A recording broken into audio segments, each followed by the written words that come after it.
முழுவதும் வெப்ப அலை வீசும் நிலையில் தேர்தல் ஆணையம் ஆலோசனையில் ஈடுபட்டிருக்கிறது. விவரங்களை செய்தியாளர் ராஜாவிடம் கேட்கலாம். ராஜா, வணக்கம். ராஜா, எதை குறிப்பிட்டு இந்த ஆலோசனையானது நடைபெற்று வருகிறது? இந்த ஆலோசனையில் யார் யாரெல்லாம் பங்கேற்றிருக்கிறார்கள்? முழு விவரங்கள் என்ன ராஜா? வணக்கம். மக்களவைத் தேர்தலுக்கான முதற்கட்ட வாக்குப்பதிவு முடிவடைந்த நிலையில் இரண்டாம் கட்ட வாக்குப்பதிவு ஏப்ரல் 26ஆம் தேதி நடைபெற இருக்கிறது.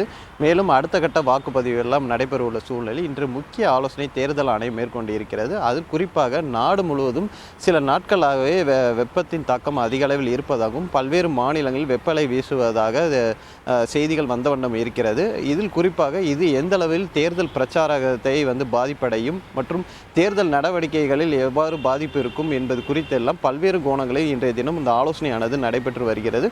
இதில் குறிப்பாக இந்திய வானிலை ஆய்வுத்துறையின் அதிகாரிகள், அதேபோல் தேசிய பேரிடர் மேலாண்மை அதிகாரிகள், மத்திய சுகாதார அமைச்சகத்தின் அதிகாரிகள் எல்லாம் பங்கேற்றிருக்கிறார்கள். வரும் நாட்களில் அதாவது தேர்தல் பிரச்சாரங்கள் மேற்கொள்ளும் பொழுது கணிசமான எண்ணிக்கை, அதாவது ஒரு பொதுக்கூட்டம் என்றால் இவ்வளவு பேர் தான் இருக்க வேண்டும். ஏன்னால் வெயிலின் தாக்கம் அதிக இருப்பதால் வெப்பலை காரணமாக ஹீட் ஸ்ட்ரோக்ஸ் பாதிப்பு பொதுமக்களுக்கு ஏற்படலாம்.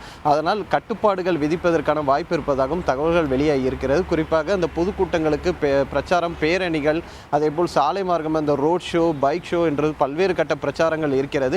இதற்கான கட்டுப்பாடுகள் விதிப்பதற்கான வாய்ப்பு இருப்பதாக கூறப்படுகிறது. ஏற்கனவே வாக்குப்பதிவு அன்றைக்கு இந்த வாக்குச்சாவடிகளில் சாமினங்கள் போடுவது, தண்ணீர் பந்தல் அமைப்பது என்ற பல்வேறு நடவடிக்கைகள் தேர்தல் ஆணையம் தரப்பில் மேற்கொள்ளப்பட்டிருந்தாலும் இன்னும் வெயில் காலம் இருப்பதால் பொதுமக்களின் அந்த வாக்குப்பதிவு அன்று பொதுமக்களின் வருகை குறைவதற்கான வாய்ப்பு இருப்பதாகவும் தெரிகிறது. இதனால் பொதுமக்கள் அதிக அளவில் வருவதற்கும் அதற்காக முன்னெச்சரிக்கை நடவடிக்கை எவ்வாறு மேற்கொள்வது என்று பல்வேறு கோணங்களில் ஆலோசனை தொடர்ந்து நடைபெற்று வருகிறது. இன்னும் சற்று நேரத்தில் விரிவான அறிக்கை ஒன்று வெளியாக வாய்ப்பு இருப்பதாகவும் தெரிவிக்கப்பட்டிருக்கிறது. இதில் என்ன மாதிரி கட்டுப்பாடுகள் விதிக்கப்பட்டிருக்கிறது, என்ன மாதிரி நடவடிக்கைகள் தேர்தல் அந்தந்த மாநில தேர்தல் அதிகாரிகள் மேற்கொள்ள வேண்டும் என்பது குறித்தெல்லாம் இந்திய தலைமை தேர்தல் ஆணையத்திலிருந்து அறிவுறுத்தல் மேற்கொள்ளப்படும் என கூறப்பட்டிருக்கிறது.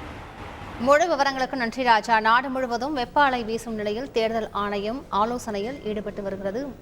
கூடுதல் விவரங்களை செய்தியாளர் ராஜா வழங்க கேட்டோம்.